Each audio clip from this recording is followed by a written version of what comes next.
incline bench press with a straight bar. I've always loved an incline. You just have your bench set to an incline. There's different angles that you can use. Really, we're just going to go with your basic angle for an incline. You'll see this for most incline benches, even if you don't have one that's adjustable. So when we're going to get set up for our incline bench, we're going to set up similar to we would for a flat bench. We're going to make sure that our feet are set. We've got our 5 points of contact, all those things. Now, I'm going to make sure that I'm centered on the bench this way, right? So I don't want one shoulder hanging off more than the other. I can use the rack or the bench to adjust side to side. Kind of squeeze your shoulder blades together. Feel, do I have more of the pad hanging off on this side than this side? Like right now, I feel this side. I'm shifted this way just a tiny, or I'm sorry, I'm shifted that way just a tiny bit. So I'm going to move. There we go. Okay, so now I'm going to grab the bar. I'm going to get my grip. Kind of depends. I'm going to go a little bit wider because I'm a narrow bencher. So for most people, this would be a medium grip, but for me, it's a slightly wider grip with my pinkies on the rings. Now, from there, make sure the bar is rolled to the front of the rack or front of the J-cups. I'm going to set my shoulder blades. So what I'm trying to do is I'm trying to like tuck my shoulder blades. I'm trying to like take my shoulder blade, not shrug, and like put it in my back pocket while also like protecting my armpit a little bit. So don't have your armpit exposed a lot. Take your shoulder blade, tuck it down into your back pocket, and then kind of close off your armpit just a little bit, just like that. So shoulder blades are tucked, armpits protected a little bit. Then I'm going to drive my legs into the ground, unrack. I'm going to touch a little bit higher than I would with a regular bench. So boom, top of the sternum, then press straight up.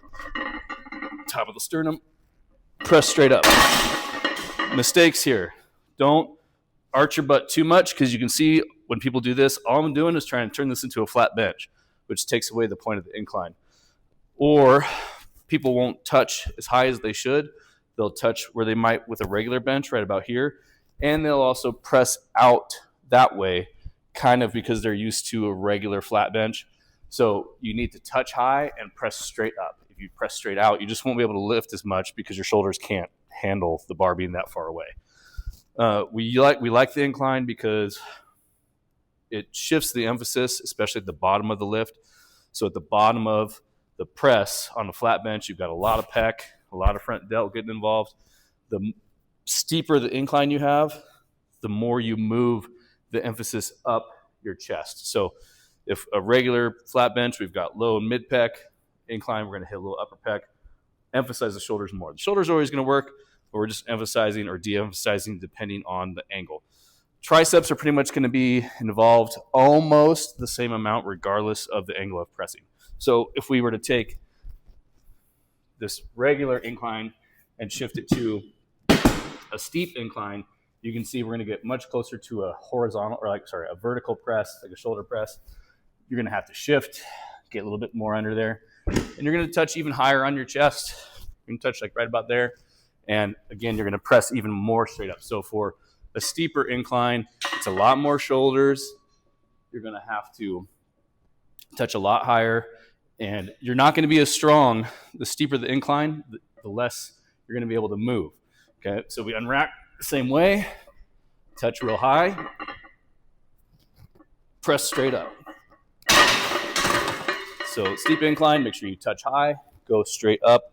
If you go out that way, you just won't be able to press quite as much. So adjust the incline how you need to for your weak area, and just make sure you hit most of those points.